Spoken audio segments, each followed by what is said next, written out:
All right, so we'll go down, take a look at the code. All right, so the first thing, maybe I should zoom in a little bit here.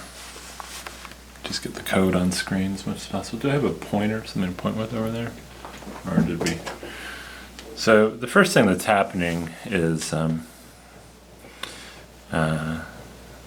downloads something called epidemic data for novel coronavirus 19 by U.S. county. So that in order to make this graph, you need that data. Mm-hmm. And Wolfram or Mathematica has that data stored as part of. They have all different kinds of data sets stored, and so this is one they have. It's called epidemic data for novel coronavirus. Yep. Or COVID-19. So the first thing that this guy Mads does is he downloads that data, and then when that data comes down, he has to play with it a little bit. So he has to sort out the counties, and they take care of District of Columbia and New York City separately, and then Hawaii and Alaska he deals with separately. Actually, do you know why he dealt with Hawaii and Alaska separately? Because they're already very low population centers there. Not quite. I think because they're not in the continental U.S. I think the data is somehow separate. Yeah, see, Alaska and Hawaii were separate. So anyway, he dealt with that. So he had to process the data a little bit. And then he picked the colors. Okay. So he does 0 cases, 10 cases, 20, 30, 40, 50, all the way up to 50,000, which is so that tells the computer what colors to print. Yes.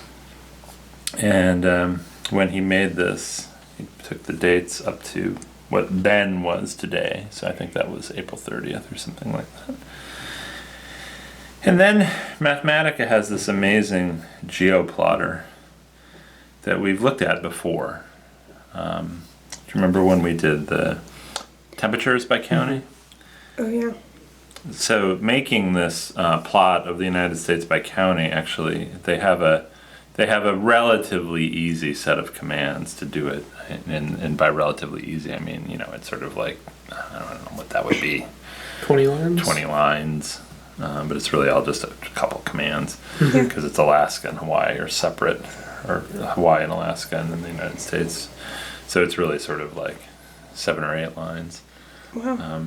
Yeah, well, if you were trying to draw the whole United States on your own, that would be pretty hard. But then just makes a list, just a simple table like we like to make that has 100 days in it, and then animates the list. So the surprise here is that the code is actually pretty straightforward, although learning how to implement all these commands maybe would take some time to learn, but ultimately, if you know what to do, actually making this is not that hard. Do you have any questions about the code? No. No. Yeah, it's hard to digest it right away, but the main thing is I wanted to show you that kind of a surprise that the code itself is pretty short for how seemingly complicated making this map is. Okay. Yeah. All right, so let's go to the last thing.